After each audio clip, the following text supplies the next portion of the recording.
अस्सलामुअलैकुम, welcome back to my YouTube channel. मैं हूँ इरम तबस्सुम। कैसे हैं आप सब? उम्मीद है ठीक होंगे।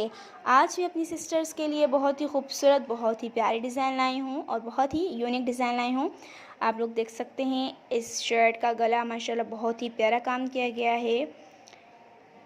इसमें हमने सितारों का, शीशों का इस्तेमाल किया है और रेड और ग्रीन कलर कॉम्बिनेशन हमने इस्तेमाल किया है, क्योंकि शर्ट ब्लैक है तो इस पे रेड और ग्रीन कलर बहुत सूट कर रहे हैं और बहुत ही खूबसूरत लग रहे हैं।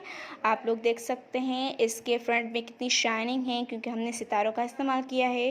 माशाल्लाह बहुत ही प्यारा गला लग रहा है और यही काम हमने इसके फुल शर्ट पे किया है और बहुत ही प्यारा इसका फ्रंट हेवी लग रहा है। और इसके आस्तीनों पे भी हमने सेम यही काम किया है, जो कि माशाल्लाह बहुत ही खूबसूरत लग रही हैं।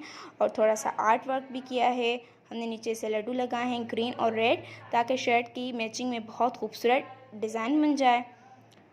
इसका जो है वो फ्रंट बहुत हैवी है, सो इसलिए हमने बॉर्डर पे काम बिल्कुल भी नहीं किया। इसके बॉर्डर पे जस्ट हमने लड्डू का इस्तेमाल किया है। माशाल्लाह बहुत ही प्यारी शर्ट है। फुल लुक आप लोग देख सकते हैं। अगर यही डिज़ाइन किसी सिस्टर को हैवी बनानी है तो जो हमने काम आस्तीनों पे किया है, सेम यही काम आप लोग इसके फ्रंट पे कर सकते हैं, यानी कि बॉर्डर पे। माशाल्लाह बहुत ही प्यारी और बहुत ही हैवी डिज़ाइन हो जाएगी। ये शर्ट आप किसी भी इवेंट पर पहन कर जाएंगे तो बहुत आप पे सूट करेगी। हमारे चैनल को सब्सक्राइब करें, शेयर करें, ताकि हमारी हर वीडियो आप तक पहुंच सके। हम आप लोगों के लिए इतनी मेहनत करते हैं तो सब्सक्राइब तो बनता है। कमेंट्स में अपनी राय दिया करें। अपना बहुत ज़्यादा ख्याल रखिएगा, दुआ में याद रखिएगा। अल्लाह हाफिज़। मिलते हैं नेक्स्ट वीडियो के साथ। दुआ में याद रखिएगा।